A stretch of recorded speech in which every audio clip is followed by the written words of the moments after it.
চারটি কলম দিলেন, সব স্বর্ণময়, চিৎ, চিন্ময়, প্রকাশ আর আনন্দ নির্কর্ষ সচ্চিদানন্দ রূপায়।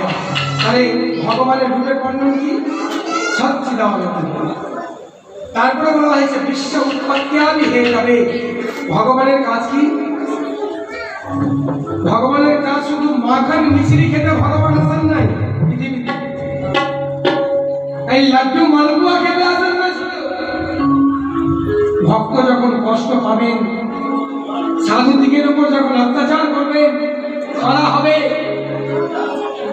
তখন অসৎ প্রবৃত্তির মানুষ সাধুদের উপর অত্যাচার করবেন, তখন ভগবান লাড্ডু মিশ্রি মালপুয়া খাবেন না, ছানা খাবেন না, সমস্ত কিছু ফেলে দিয়ে চক্রধারী ভগবান চক্র ধরবেন আর নিকেশ করবেন। কিন্তু কলিযুগের জন্য কি হলো? রুলসটা পাল্টে গেল। এই চক্র শঙ্খ গদা পদ্ম না দিয়ে অস্ত্র ধরলেন বটে, সেই চক্র নয়, শঙ্খ নয়, গদা নয়, পদ্ম নয়, প্রেম রূপী অস্ত্র ধরলেন। তাই বলেছেন বিশ্ব উৎপত্তি আদি মতলব বিশ্বের সৃষ্টি স্থিতি প্রলয়। এই তিন কর্ম যিনি করে থাকেন তিনি তো ভগবান। তিনি ব্রহ্মা রূপে সৃজন করেন, বিষ্ণু রূপে পালন করেন, রুদ্র রূপে সংহার করে থাকেন। বিশ্ব উৎপত্তি আদি হে তবে, যিনি সর্বকারণের কারণ, আদি পুরুষ। গোবিন্দম আদি পুরুষম ত্বমহং ভজামি।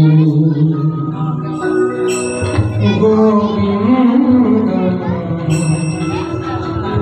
আদি পুরুষম ত্বমহং ভজামি। হে গোবিন্দ, তুমি আদি আদি, তুমি অনাদি আদি। ভজ গোবিন্দম, ভজ গোবিন্দম, ভজ গোবিন্দম। মূঢ়মতি, মূঢ়মতি, আমরা মূর্খ, অজ্ঞান। ভগবান সেই সত্যযুগ থেকে শুরু করে, ত্রেতা থেকে, দ্বাপর থেকে শুরু করে তিনি বিভিন্ন যুগে এসেছেন, কিন্তু মানুষ চিনতে পারেননি গো।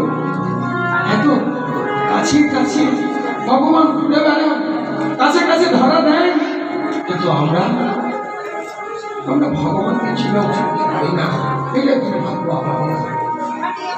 তার জন্য গুরুকে আশ্রয় করতে হয়, জিজ্ঞাসা করতে হয়, হে বৈষ্ণব ঠাকুর, হে পিতাময়, হে আচার্য, হে গুরু পাদপদ্ম, আমি আজ আপনার চরণে আশ্রিত হলাম। আপনি কৃপা করে এই পথ বলে দিন। আমি জানি না মন্ত্র, জানি না পুজো, জানি না বেদ,